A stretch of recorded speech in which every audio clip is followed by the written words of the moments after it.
చారని కొన్ని గ్రంథాలు చెబితే, గాంధారి కుజదోషము గల కన్య అని ఆ దోష నివారణకి తొలత గాంధారి వివాహము మేకతో జరిపించారని, అనంతరము ధృతరాష్ట్రుడికిచ్చి వివాహం చేశారని, ఆ విషయము భీష్మ పితామహుల వద్ద గోప్యంగా ఉంచారని ఆ రహస్యాన్ని తెలుసుకున్న భీష్మ పితామహుడు అవమానంగా భావించి కోపాగ్నితో రగిలిపోయి సుబలుడిని అతడి వంశీయులని కారాగారంలో ఖైదీలుగా ఉంచారని కొన్ని గ్రంథాలు చెబుతాయి.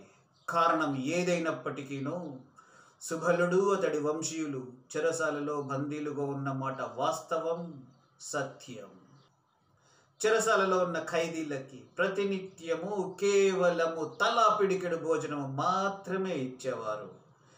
ఆ భోజనము వారికి సరిపోదని, ఆకలి చావులు అనివార్యమని గ్రహించి వారందరిలోకెల్లా తెలివిగలవాడు శకుని అని, శకునిని ఎలాగైనా బ్రతికించుకోవాలని ఆ ఖైదీలు ఆ పిడికెడు భోజనాన్ని త్యాగము చేసి శకునికిస్తారు. చెరసాల నుండి శవము రూపములో రోజుకొక ఖైదీ విముక్తి పొందుతుంటాడు. చెరసాలలో కేవలము 2 మాత్రమే మిగులుతారు. చివరిగా సుబలుడు, శకుని.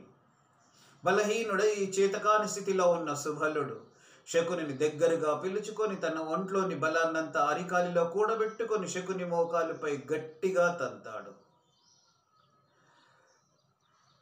కారుతున్న కన్నీరు నాపుకొని తన దుఃఖాన్ని దిగమింగుతూ, ఎందుకు నాన్న ఇలా అని ప్రశ్నిస్తాడు శకుని.